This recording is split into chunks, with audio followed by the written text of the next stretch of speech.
हमारे धाम के, क्योंकि इस ज्ञान को लाने वाला कौन है?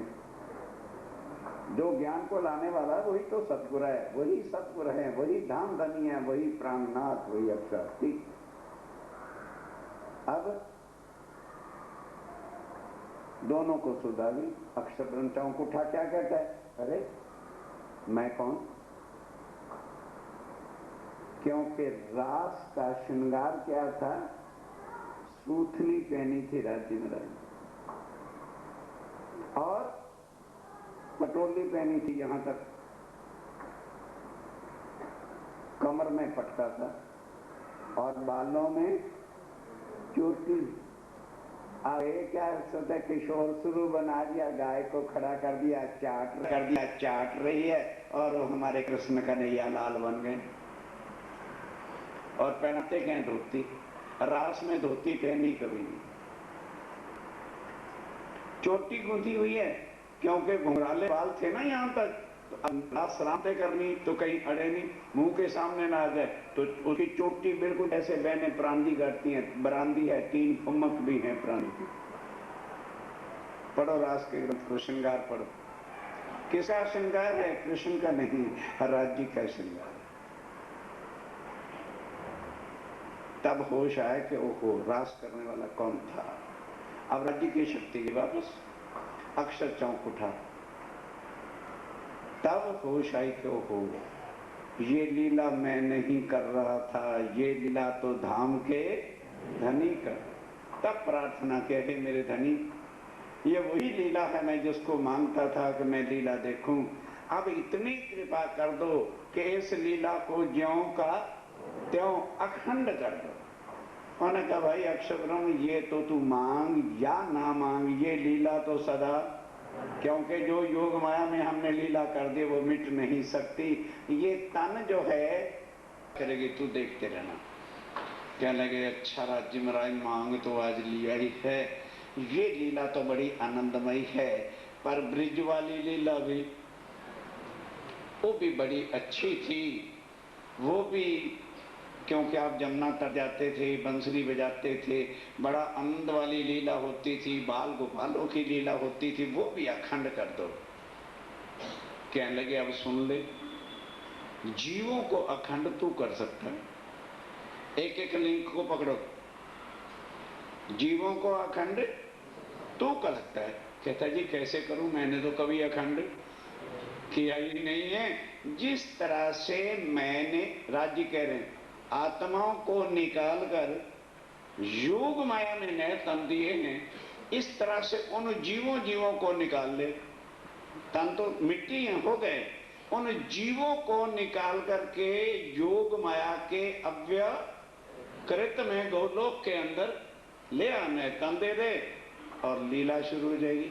कहने लगे, जी बरात तो आ जाएगा, दुल्हा ही नहीं होगा तो काम कैसे होगा? नहीं समझ आई।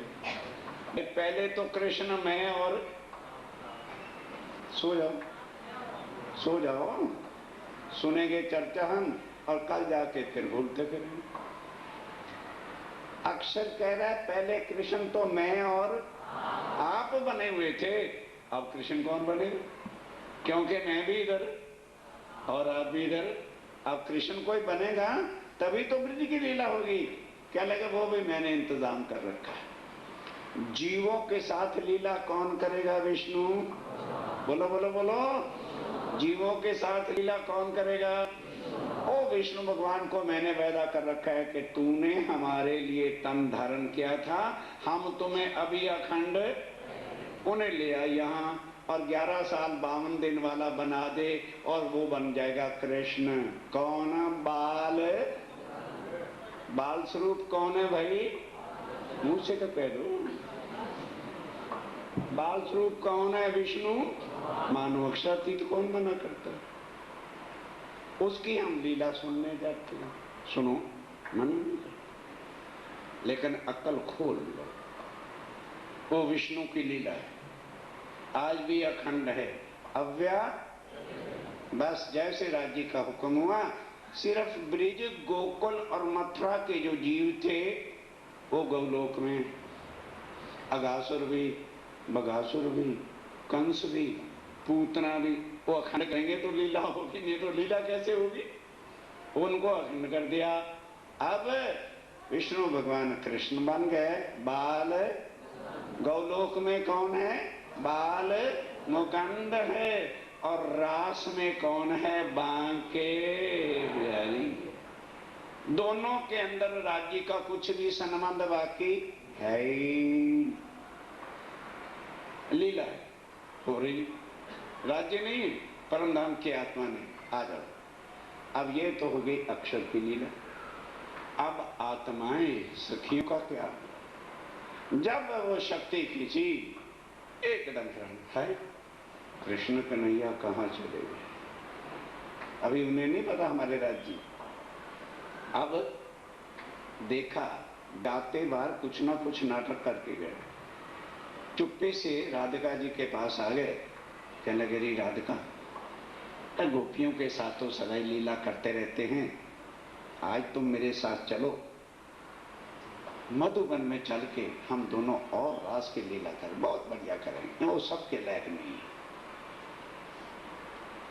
अब राधिका जी ने सोचा भाई सबसे ज्यादा प्यार मुझे करते हैं, क्या देखो भाई कृष्ण करेंगे, सारी रात रामते करा करा के तो आपने दिया थका, अब कोई कन्वेंस का इंतजाम करो, पैदल तो मेरे से नहीं जाएगा। कहने लगे अच्छा फिर मेरे कंधे पे जाए, कहने फिर ठीक है। अब दिल में तसल्ली होगी कि वाकई सबसे ज्यादा मुझे ही प्यार करते, जब कंधे में उठाने के लिए तैयार हो गए, पर ये पता नहीं था कौन। अब वो नीचे तो गए बैठ, राधिका नशे में जो पाया उठाया रखने के लिए गए, किसके कंधों पर सवारी करी, गिरी मूर्छित हो गई राधिका रानी। अब सखियों ने देखा ओहो राधिका ही श्री कृष्ण जी को लेके गायब हो गई है, देखो भला कहाँ है। तो दो के जाने के पांव देखे, थोड़ी देर आगे गए, कृष्ण तो था नहीं, राधिका मूर्छित पड़ी है, कृष्ण की याद भूल गई। अरे जल्दी लाओ जमुना जी से जल रहा, राधिका जी को क्या हो गया, छींटा मारा मुंह में डाला, राधिका जी को होश आई, पूछा राधिका रानी कृष्ण, अरे भैया उसका नाम मत लो, वो नटखटिया है, छलिया है, बहुत बुरा आदमी, मेरे साथ बड़े लाड प्यार की बातें करके धड़ पड़का ले लेता, अब मुझे नहीं पता कहाँ। बन के पत्ते पत्ते टहनी टहनी सबको ढूंढ मारा, कहीं भी नजर नहीं। अब जब ब्रिज भी अखंड हो गई, कहाँ, गौलोक अव्यकृत में, और रास कहाँ अखंड कर दी, सबलिक ब्रह्म योग माया में ही है दोनों, किसी और जगह नहीं। उसको गौलोक कहते हैं, उसको सबलिक ब्रह्म कहते हैं, वहां अखंड कहते हैं। अब उसके बाद अक्षर ब्रह्म को और सखियों को फिर परम धाम की याद दिलाने के लिए कि ये योग माया का विमान है, परम धाम नहीं है, तब भजनानंद आया कर मैं श्रृंगार और सुख लिए अति अपार, तब अपने आवेश के स्वरूप वहां रखे, हर एक की इच्छा पूरी करने के लिए एक एक गोपी एक एक काना वो लीला रचाई, लीला की, और उसके बाद जमुना तट पे, ये नहीं जमुना, वो जो नित्य वृंदावन में जमुना है, उस पर स्नान किया, श्रृंगार किया। अब बैठे तो वहां भोग किसका लगाए भाई, वहां तो मिठाई मिठाई कुछ है नहीं, बन फल, बनों के फल ला करके सबने खिलाना शुरू किया।